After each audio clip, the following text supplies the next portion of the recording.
Hmm. Hello and welcome to the Peaceful Empowerment Work Show. We are live on WGSN-DB Going Solo Network. I am your co-host Judy Forder, and I am here with my co-host in peace, Miss Kris Burke. Hi, everybody. Hi, everybody. Before we get started, if you appreciate the content we're putting out and would like to help us share it amongst the masses, please like, comment, share, and subscribe. Today, part 2 of our special edition for teachers, how to cut chaos in your classroom today. Mm-hmm. This has been a really interesting process for Kris and I, because she is seeing a side of me that I don't think she's seen. She's seen glimpses of it with other things I've struggled with, but this has really brought out some, I mentioned it last week, some high, school-based trauma that I didn't realize I was still carrying. So I find myself, when we breach this topic, very much in zone 1, zone 2, very much in the battlefield, and really, it's uncomfortable. I don't like it there. Yeah. I don't like it. And well, and it's so perfect, really, right? Because we're always talking to people about, you are not your behaviors. You're not your thoughts, you're not your feelings, and you're not your behaviors, right? Your thoughts, feelings, and behaviors change depending on what energy level you're at, what perspective you're holding, right? So if things can change, if something can fundamentally change about me, like most of the time, Judy is totally calm and, open to having discussion about anything. And, we talk about hard things. And she's like, yep, let me think about that. I'm going to go inside and look around and see, and see how that lands with me. Right. And so that's more you. That's your natural state most of the time. Now, still, it's not you, because you're all of the things, you're everything. Right. But it's more you. Zone 3 is what I'm more used to. And it just helps us to remember, like you said the other day, thank you for being patient as I, revisit zone 1 and zone 2. And I said, it really isn't patience, because, I love you and I know that you're in zone 1 or 2. I can recognize that. And that's really what we're inviting teachers to do. I don't think you are, so you'll get defensive, right? Because you're going to say, like, what you're saying is impossible because of, how difficult this situation is. Now, if I took that personally, I was like, oh, Judy's mad at me, or Judy's, disagreeing with me, or do like whatever, then that would be really hard. Right. But instead, I'm like, okay, she's experiencing something going on inside of her. Let me help her to work this out. You're in zone 1 or zone 2. And that's actually what we're inviting the kids. Thank you for the map, Silverio. That's what we're inviting the teachers to do with the kids, is to be able to learn. This took me time to learn. This is not something that was instantaneous, but to learn how to be in that stable zone 3, zone 4 mode, and be able to support people when things come up inside of them that they haven't completely released yet or completely resolved, how to hold space so that they can let it go, so that they can look at the pieces and be like, oh, wow, I didn't know I had this in the back of the closet in the basement. Right. And then it comes out. Yeah, all of us have stuff. Judy does this for me as well. I mean, and when you are familiar with the map and you're able to realize that people's behaviors are only telling you about what's going on inside of them right now. It is not telling you about you. When you learn not to take it personally, it shifts everything and you get to see things from a different perspective. Yeah. So it's been really interesting going through this process of, preparing for these shows, because like I said, stuff's coming up that I didn't even, and it's interesting because I can feel that defensive energy step forward. And at this point, it feels foreign to me. It feels awkward and not, you said it, not really who I am anymore. I don't live in that defensive energy where, it used to be the only thing I knew.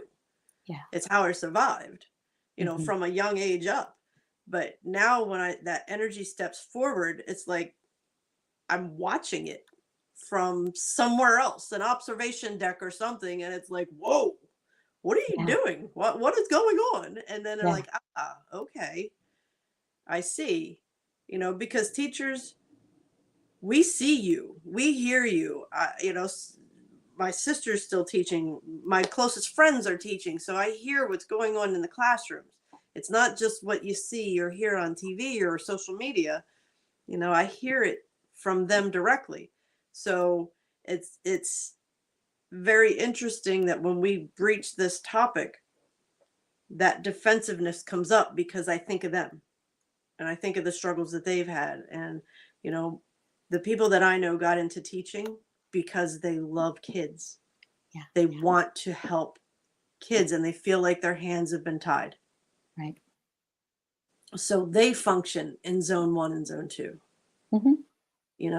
My sister has had an opportunity to shift her position, and it's more of a support role where she's teaching kids, she's working with kids, and she loves teaching again. Hmm. And that's really a gift. So it's not that, we're not judging where you are and what you've done and how you've survived. There is no judgment there. And when, Kris would start to talk and that defensive person would come up, it was because, well, she doesn't understand. She hasn't been a teacher. She doesn't get it. And none of that is true. And that's how you are being patient, no matter what you want to say. Yes, you see where I am, but you are being very patient because since we started possibly talking about doing a series, my defense, steps forward. She comes forward very strong. Hmm.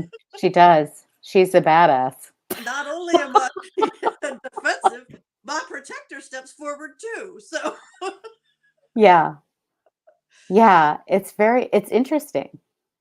yeah, it's Um, because it's so instantaneous, right? The second I talk about teachers being empowered, parents being empowered, it's just like, whew, what world do you live in, right? It's like, well, gee, Judy, the exact same world that you live in, and we coach people about it all the time. But here's this place, right, where that is near and dear to your heart, and there's probably some grief, mhm, right? That's just unresolved. Like, oh, I left there and I told myself a story, I'm guessing, mhm, right? Because I have my own. I left consulting for a time. mhm, Um, so it's like when you leave something because there's so much tension and conflict and the relationships become difficult and you just can't be there anymore. It's too bad. And your desire for something better is so great that you finally leave. We often put a sign on that memory that says, bad place, bad people. Fawn. Yeah. Yeah. And then as we go through the process of healing ourselves and finding out, what we're carrying that's causing us to feel conflict when other people change their behavior or say certain things or look a certain way or move their hand a certain way. The number of things that can trigger us is just mind boggling. But when we start clearing that stuff out, it is important as we find one way or another, the universe will show us to go back and look at those places that we left and say, okay, how did I contribute completely unconsciously? Completely unconsciously because I didn't know differently, right? Let's be really clear because we didn't know differently. How did we contribute to the experience that we had that was so um, not okay, that was so bad that we ran from what we actually at the time perceived to be security? Mhm. Yeah, it's funny because I have that cartoon image of the door and then, the rustic beams nailed 50 million times, cross said, do not enter. Yes. And here I am Yeah. pulling the nails out, and there's the side of me going, no, don't do it. Don't do Yeah. it. Yes. Yes. Absolutely. I mean, what does it mean? Because we do. It's like sometimes, people who go the healing path, who actually our wounds get to such a point that we're not able to just stuff them anymore or Mm. ignore them. We have to address them. And as we start going through that healing process, we become able to help other people to look at their wounds and start healing those as well, right? So a lot of people will call those of us who are on that path of healing to be woo woo, right?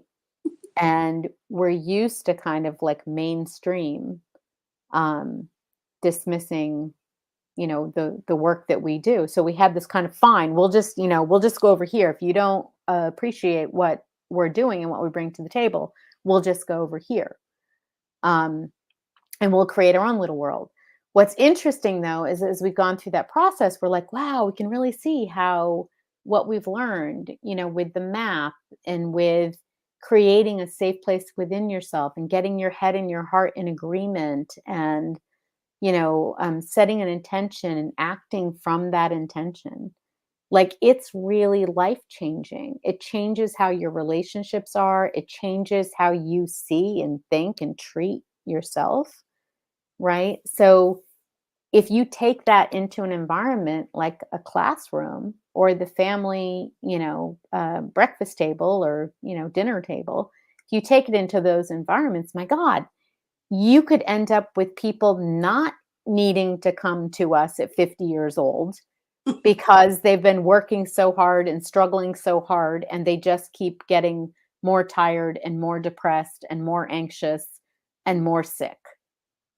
Right? Like if you can get into the kids, into those environments where we're touching those kids, the kids can, connecting with the kids can learn how to how to work out conflict, how to resolve conflict, not how to survive in an environment that is toxic where the adults cannot deal with it because they didn't learn how. Right? Yeah, go ahead, Judy, say it. See, something's coming. She's No, yeah. I'm only laughing because, ever since you and I started working together, how many years ago? 5 or 6 years ago, you throw that teacher thing out at me, and I'm always like, no, that part of my life is done. No, that part of my life is done. And then you're like, well, you're actually teaching. You teach now. You're just teaching something different. And I'd be like, all right, I'd open the door to that one. And then you really started hammering this teacher thing, this teacher thing. And, it's all coming to me. There's no way I could move forward and embrace the role as a teacher helping in school environments until I heal this shit, open this door and deal with it. So, Yeah. now y'all get to be witness to it. Yeah. Yeah. Because it sounds um it sounds impossible. It sounds unrealistic. I can't tell you how many times in my life people have said to me, "You don't understand." Right? My situation is completely different from every other situation ever. Right? And it's like, yeah, I know it really seems that way. You are unique. You are absolutely unique. And I love that about that each one of us is unique. It makes us, well, frankly, worth finding out more about because we've got things that nobody else has in different combinations, and that's all great.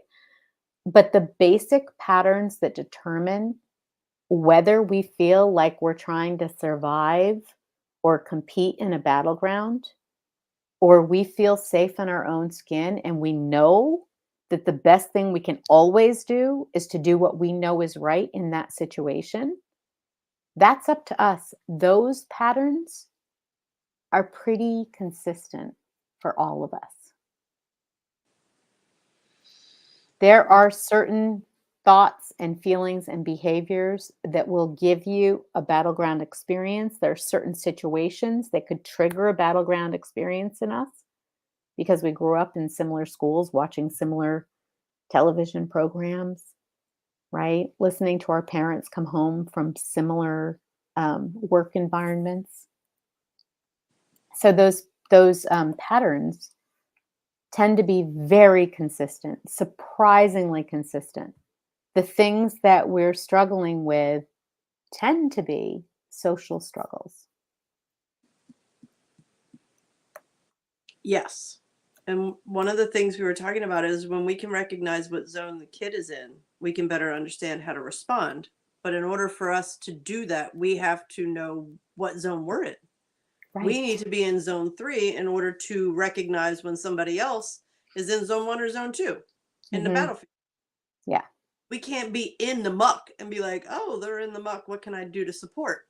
Right. Because we need support ourselves. Right. Yeah, and let's talk about the feeling of being in zone 1. So, for example, when we start talking about when I'm like, "Oh, well, the teachers can create a happy place in their classroom," right? What did you feel, Judy? What did you feel in your body? In my body, my defender was like, she don't fucking have a clue. No. So maybe parts of you were getting tight. Anxious, tight, tense, Yeah. all Bubbly, like bubbling. heating Yeah. heat from the inside out. Like, Yeah. I'm gonna blow. Here comes my anger, right? and here's another person telling me it's my fault. When Right. zone 1, if there is anything said that could slightly be interpreted as critical, and teachers, you've had fingers pointed at you an awful lot. This is where Yeah. the trauma comes from. Here's another fucking person telling me that everything wrong in education is my fault. Yeah. hmm Yeah. Yeah, and it's funny because being in a zone where, zone 3, where I could say, like, "Do you think that I'm blaming you?" Right? And Judy was like, "What'd you say, Judy?" A zone 1 person would say, hell yes. Yes. Yes. And then I repeated, "Do you think that I was blaming you?" And no, No. absolutely not. No. Mm-mm. Of course not. But do you see, what if I had said, "What? Do you think you're getting awfully defensive," right? Can you imagine like Yeah, how that come engaged if you dove into zone 1 with me, we'd be duking it out. Yeah. Right? We would just be like all kind, and sometimes, not the duking it out part, but sometimes like expressing like, "I'm angry. Yeah, I'm angry too." Like sometimes that's how people can clean their energy. hmm It's not always a bad thing. As long as we are in a place where we can understand, like, you kind of want to end up with laughing, like, "Oh my God, I guess we needed quite a release there."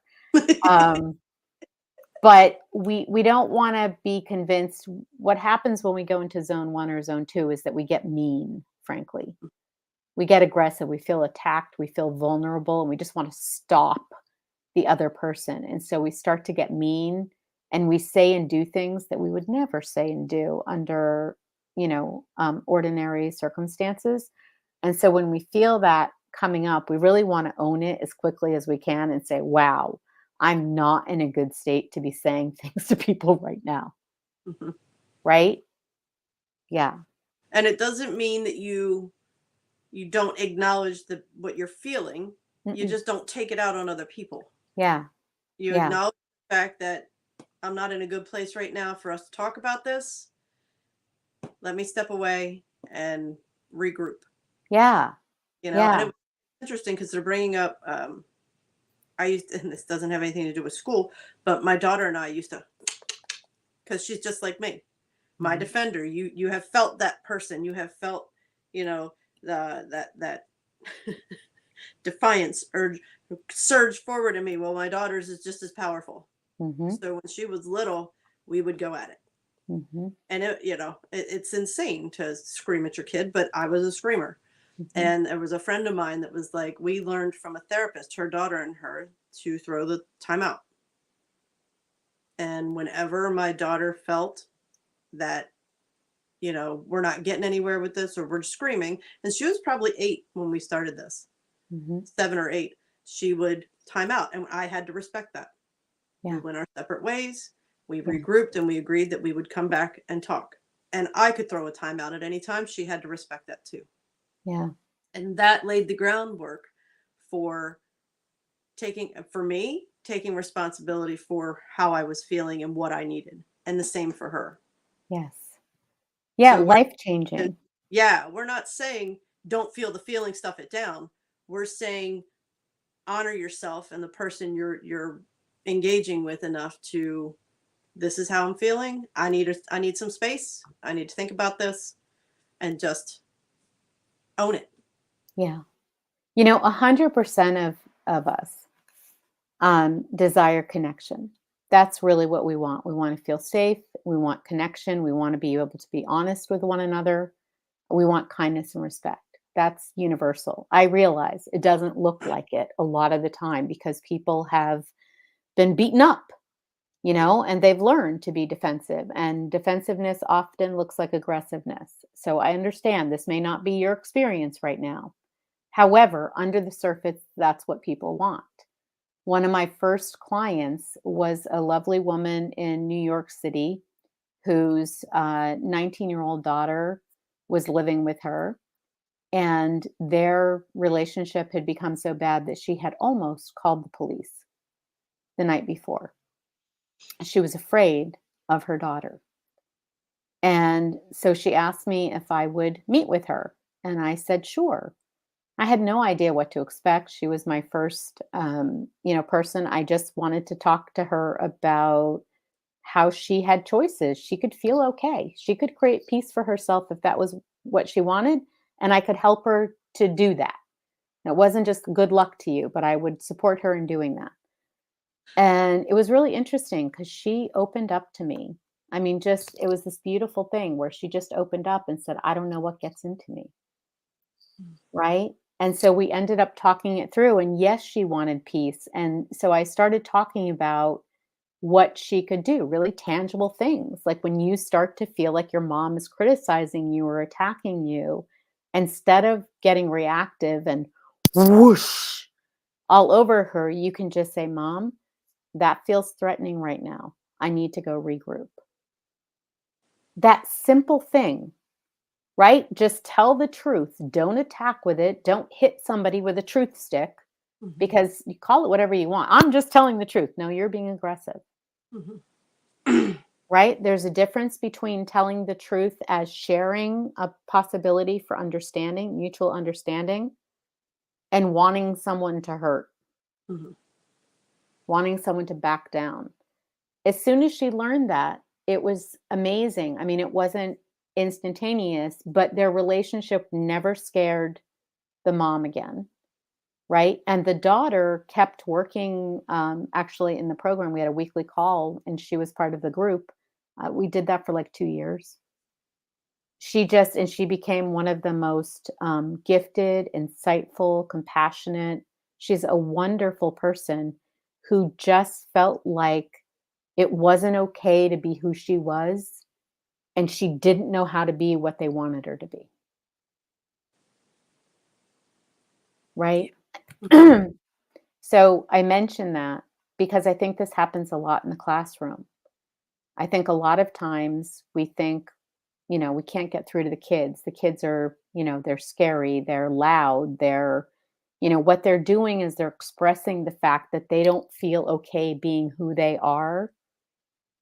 And what we're really passionate about is helping you as a teacher to create a safe place in your classroom inside of yourself so that when your kids are expressing that, you can be okay, not pretending to be okay, not acting to be okay, but actually be like, okay, I'm okay. Mhm. I can be what this kid needs. I can stand here in this place and I can make safety so this child can understand that what you're doing right now is part of the human experience and it doesn't feel very good, but I can stand here and say, it's okay. Now, is that what you want? Or would you like to create something different for yourself? Because when we give them the choice and we give them the tools, the kids choose peace 100% of the time. Yeah. And in order to do that, we have to find that peace within ourselves. We do. So this is about taking an inventory. What's working for you and what isn't? What's working for you in the classroom and what isn't? Mhm. And once you take that inventory, then you can start to see where little changes can be made. because, I was talking to a friend of mine about leading up to the show, and her biggest thing is don't put another thing to do on a Right. teacher's to-do list. Hmm. And this isn't about, we're not telling you come take our class. We're giving you tools right now for reflection, self-awareness. Because we get in survival mode, we don't even stop to think, okay, what's working and what's not. Hmm. And when you're doing this inventory, yeah, we're talking about teachers in the classroom. What's working in your life and what isn't? What's working at home and what isn't working? Because when you create peace within yourself, that peace goes with you wherever you go. Yeah. It You know. does. People treat you differently, Mm-hmm. And right? Kris, we made a good point because she and I were saying not the same exact words, but the same meaning, the same intention, using different words, and the vibration between them were very different. Yeah. And a lot of times it's not necessarily what you say. And this used to be a big thing I would say to my daughter. It's not what you say, it's how you say it. Hmm. And when you can come from that zone 3 place and you just speak truth, it's received differently. Kris has experienced it firsthand. I've experienced it firsthand. She's been in situations where people were aggressively coming at her. In front And of lots of people. in front of lots of people. And she was able to stay in that space and Mhm. see that it wasn't personal, that they were feeling threatened for one reason or another, and she was able to hold herself, stay in alignment. Mhm. Because that's, when we're in alignment, we're able to hold whatever needs to be held. Right. Right. And that's a really important thing. Somebody's saying, don't give us another thing to do. It's not actually about doing, it's about being. Mhm. It's about how we are being in the moment. Are we being calm? Are we being responsible for the fact that what's really in our hearts is to connect and to help these kids to have a good foundation in life without sacrificing ourselves, That's the big one. right? Are we owning that? Are we taking full responsibility? This is what I'm here to do. So I'm going to take action that aligns with that, right? I'm going to trust what's in my heart because, look what happens when we don't. We're seeing it everywhere. We are seeing it everywhere. We're seeing it everywhere. Yeah. Kris and I say it all the time. The only thing you can truly trust is your truth. And Yes. there's plenty of teachers out there that know in their hearts that maybe what they're being told isn't what's best for their kids. Hmm. And the one message I keep hearing is we need to remember that it doesn't have to be an either or. Right. If you know that there is something that works for your kids and you're using it to teach them and help them to learn and support them, and you're maybe told that we're not going to do that anymore, throw that out the door, we're going to do this now, but your heart's telling you don't throw it out, use it together. It doesn't have to be an either or. Right. Yeah. It really doesn't. And ask the kids. Yeah. Right. I'm taking a class right now. It's actually a lovely class. I'm one of those, lifelong learner people. So I'm taking a class and there are about 100 people in it on Zoom. Um, and it's a good class. It's a fantastic class. And it's one instructor speaking and 100 students listening. And I realized, like, wow, it's hard for me to listen for 2 hours, to stay engaged for 2 hours. I'm an adult who knows how to sit quietly because, I have a little less bounce than I used to when I was a kid, right? So sitting isn't so bad anymore. And I find it hard to sit for 2 hours and stay focused and engaged on what's happening, especially because I can feel the energy of the other people and the room as the kids can, as all of us can. We're just not aware that we're doing it, right? Mhm. We actually can. So when people start to feel overwhelmed, particularly, we're going through a lot of information really quickly. People start to feel overwhelmed. I start to feel like, oh, just I can feel the stuff, and it is no longer a conducive learning environment. So my point is, kids need to be involved to be engaged. Right? Sitting and listening to other people, I don't care how practiced you are, or how dedicated or how disciplined you are. I'm usually like, usually if I say I'm going to listen to this person, I can do that. If I'm having a hard time doing it, think about a kid sitting in a classroom all day, where mostly it's here. You're going to carry out somebody else's instructions without being able to connect with, what do you need? Just the question, what do you guys need right now? If we had 15 minutes of free time right now, what would you need? And I can hear people say, "Oh, come on, you know what they'd want? You know, they'd create all kinds of things." And if they start, throwing out ideas, just say, "Okay, well, how about something we can do?" Right? We don't have to shut them down. We don't have to make them wrong. Just keep going, because if you give them the opportunity to express themselves and you don't make them wrong, before long, they will start to get to the truth, the good stuff. And once that starts coming out into your classroom and the kids start participating and giving ideas about what it is that they need and what would enrich them and empower them and make them love coming into the classroom and love learning, when that gets turned on, miracles happen. Yeah. And one of the big things I told Kris is, teachers, we have to be the best salespeople. And for me, in order to be a good salesperson, I had to believe in what I was teaching, Mhm. and why it's important. Why is it important for them to know these things? If you love and are passionate about the topic that you're teaching, allow your kids to see that passion. One of the best things, I'm not saying that I was the best teacher in the world. I'm just saying I loved badminton. I love badminton, and uh, selling badminton to high school boys back then was a big sell. But, Sure.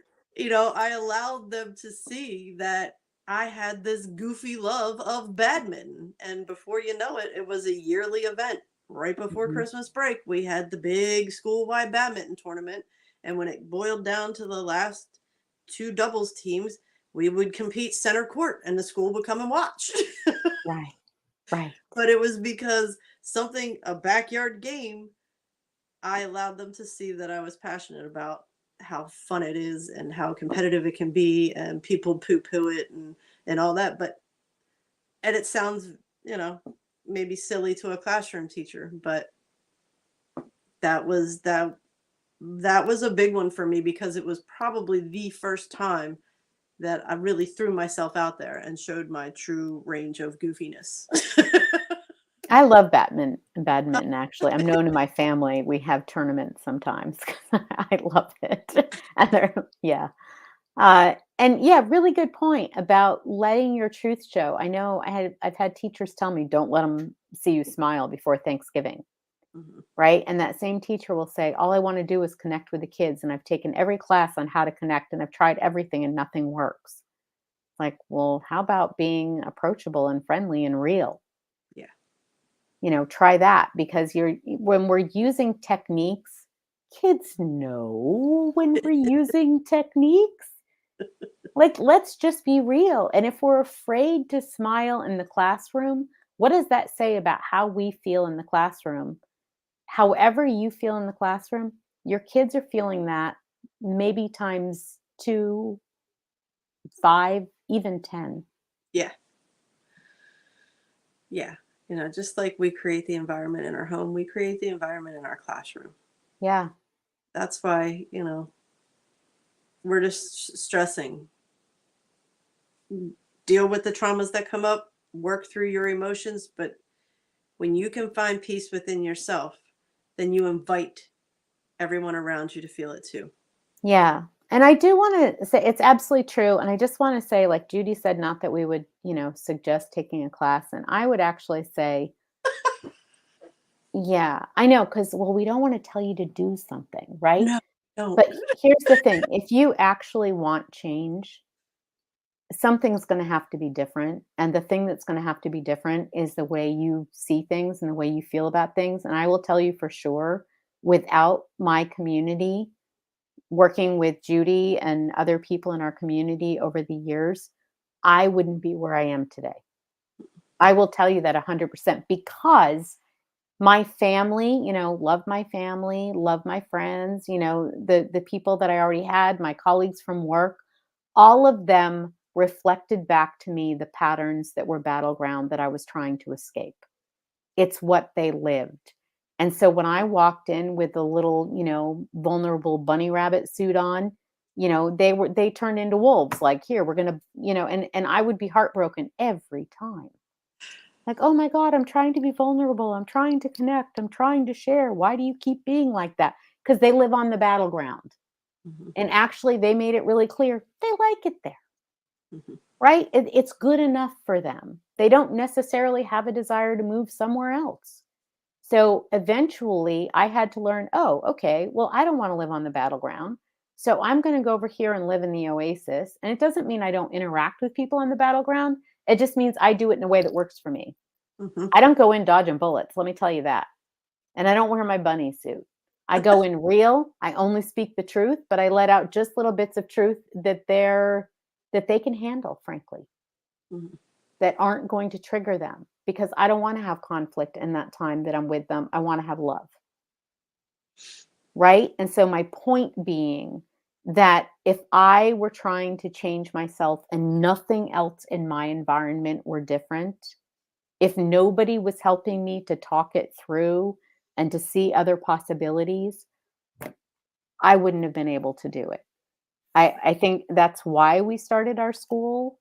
That's why we do peaceful empowerment works because we know that transformation is a group effort. It does take a village, it does take a community. And it usually takes one or two people to seed that. Yes.